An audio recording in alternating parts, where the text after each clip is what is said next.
el mensaje es terrible, porque lo que anima el descontento y la crisis de representación política que vive el país hoy. ¿Y credibilidad? Y credibilidad. Son los extraordinarios márgenes de impunidad con el que sabemos que se conducen determinados actores y no son cuestionados, castigados por ese motivo. Este es el núcleo duro, digamos, de esta parte de una autoridad que esa misma noche resolvió ese y otros tantos asuntos que cuando los vamos revisando, Carmen, advertimos que ya no me referiré más largo al tema del caso López Dóriga, que es insostenible, insostenible la resolución del tribunal diciendo que el periodista no es periodista. ¿Cómo? Para poderle quitar, sí, el periodista no es periodista en el caso López Dóriga, porque en realidad, si se hubiera dado un tratamiento periodístico, si lo hubieran puesto como un periodista en el spot, entonces sí era válido. Pero como no se le da un trato de periodista en el spot, y ellos consideran que es, digamos, gratuita su presencia, entonces hay que tratarlo como persona privada. Y por lo tanto, no se debe poner, es tanto como si hubieran puesto a un ciudadano de a pie, que iba pasando y entonces es gratuita su presencia. Ese es el argumento para no sancionar, para no permitir un spot. Para retirar, estamos en tiempos para retirar y para censurar, Carmen. Para censurar, para que haya un grupo de intocables en términos de la crítica pública, del debate público. Para reconocer a López Dóriga como periodista se tenía que ver esto periodista en un subtítulo y entonces hubiera sido diferente el tratamiento. Que hable, que se diga algo, que se refiera directamente hacia él. Pues aparece en un estudio de televisión dando noticias como periodista. Claro que el Estado tiene que proteger la parte privada, digamos, de un periodista, ¿no? Además de un periodista específicamente. Pero cuando se está hablando de un cuestionamiento, una crítica, bueno, ahora resulta que eso tampoco es posible en la República. Entonces, eso me parece de las cosas que están pasando. Esto que ha pasado, por desgracia, en el Instituto Nacional Electoral, que me preocupa muchísimo. ¿Los 7 partidos que se levantan de la mesa, eso? Eso me preocupa muchísimo. Yo he dicho, es un símbolo. Pues mira, es un símbolo que me recuerda al régimen autoritario. Es decir, ese era el símbolo de los partidos levantándose de la mesa como único recurso final para decirle a la autoridad: no confiamos en tus resoluciones. Nos parece, y le han dicho una cosa tremenda, Carmen, que si uno lee el comunicado que hicieron son parciales como en ninguna época. Quienes hemos estado y hemos dedicado parte de nuestra vida al trabajo electoral, no nos podemos sentir bien. O sea que 7 partidos le digan a la autoridad son parciales como no ocurrió en ninguna época, nos recuerda a todas las épocas electorales del país. Pues es muy grave. Es muy grave. Y creo que los partidos no están yendo ya a las comisiones, que es el lugar donde se procesan los asuntos. Sí, tenemos un problema institucional muy importante. Creo que es el momento de hacer un fuerte llamado de atención a los propios partidos, a las propias autoridades. ¿Qué está pasando? Porque, ¿y qué va a pasar? Nos estamos de cara a un proceso electoral muy importante. No solamente es la Cámara de Diputados. Hoy el INE participa en la organización de cerca de 17 elecciones en el país. El elemento fundamental de cambio en esta reforma fue la fiscalización y no tenemos un sistema en línea. Bueno, ahí lo vamos a tener desde el propio INE, que ese es un tema, se canceló el contrato. Vamos a ver, Carmen, cómo va ese proceso, porque yo no estoy del todo convencido de que eso no esté teniendo un impacto notablemente importante en el tema. El hombre que discutíamos de fiscalización, el responsable de la unidad de fiscalización, entonces... Del tiempo Monex sigue siendo el mismo. Sí, pero es encargado de despacho. Es decir, durante un año, el presidente del Consejo General, Lorenzo, tendría que haber ya presentado una propuesta a él o a otros.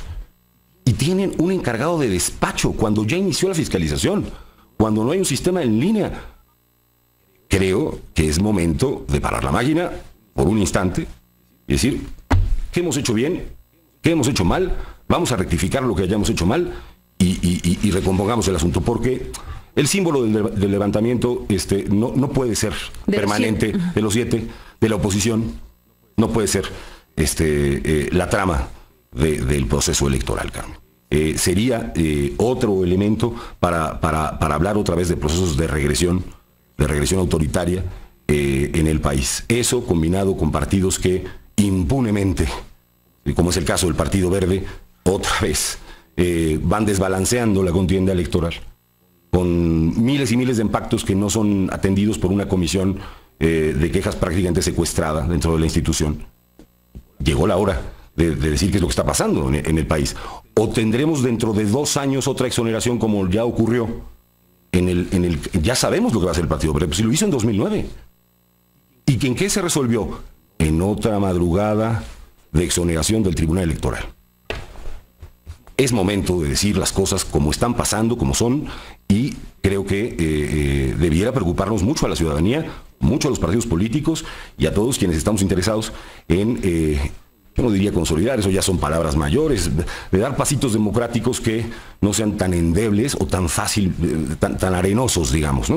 en el tema. Es momento de decir las cosas como estás planteando, Alfredo Figueroa. Te aprecio mucho que estés en esta cabina para hablar de estos temas, para exponer desde tu óptica y desde tu conocimiento de la materia electoral el tema Monex, que es un asunto que queda ahí históricamente bajo esta sombra de duda y de sospecha, finalmente, de lo que ocurrió con una elección presidencial y de la manera en que se caminaron los senderos para llegar a la presidencia de México. Este es uno de los ángulos fundamentales. Y lo que dices ahora, estamos en un proceso electoral en curso, hay cosas muy preocupantes. Déjame cerrar con esto que acabas de mencionar, que tiene que ver con la fiscalización. Si yo no me equivoco, Alfredo Figueroa, como suele pasar en este país, después de que se cometen tales o cuales anomalías o irregularidades en las elecciones, luego de un proceso electoral viene una reforma electoral que trata de enmendar lo que ya se hizo y el mensaje de no lo volveremos a hacer. El tema de la fiscalización quedó muy marcado precisamente por el caso Monex. Vino una reforma electoral posterior a esas elecciones de 2012 marcadas por eso y por otras cosas, y entonces en esa reforma se incluye la obligación hoy de fiscalización en línea, una exigencia y una obligación que deberá ser cumplida por el INE, ahora con los propios recursos del INE, porque por alguna razón se decidió que quien había ganado la licitación, una empresa internacional con una gran presencia en diferentes procesos electorales de voto en línea y de fiscalización en línea, le quitaron el contrato y el INE dice, lo haremos nosotros. Esperemos que tengan la capacidad técnica, tecnológica y de metodología para hacer una fiscalización en línea de esas dimensiones, que de haberla tenido, ¿para qué contratarían a un tercero? Pero en fin, hoy nos dicen que la tienen. Es muy importante saber si va a estar a la altura el INE de que no se repita una historia que hoy queda registrada, por ejemplo, como Monexgate. ¿Habrá o no capacidad real para que no ocurra lo que la historia nos dice que ha ocurrido en otros casos y en otras ocasiones, como este muy mencionado Monexgate?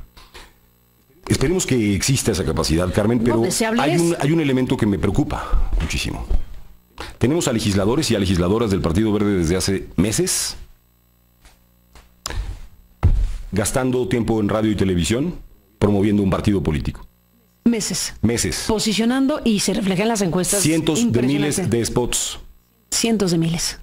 Cientos de miles de spots. Y la autoridad,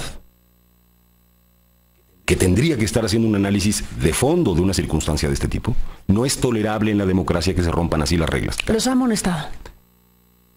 El tribunal. Porque además eso ya se llevó del IFE, ya no hay sanción, ya no hay resoluciones de esa naturaleza, pero tú esperas de las autoridades una acción seria de cara a este problema. Se está fermentando el conflicto electoral. Ese es el núcleo duro de la preocupación.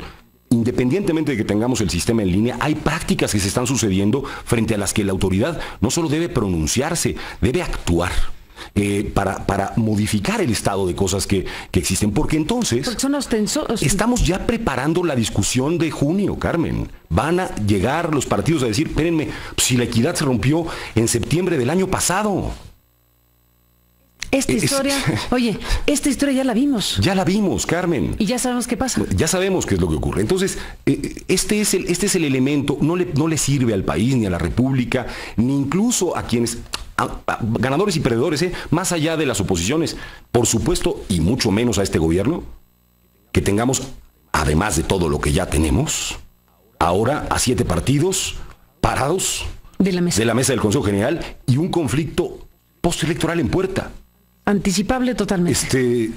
¿A quién le puede convenir esta circunstancia en el país? Alfredo Figueroa, gracias por estar aquí y seguir en este análisis y compartirlo con el auditorio en El País de Noticias MBS. Gracias, Alfredo, y estamos en contacto. Muchas gracias.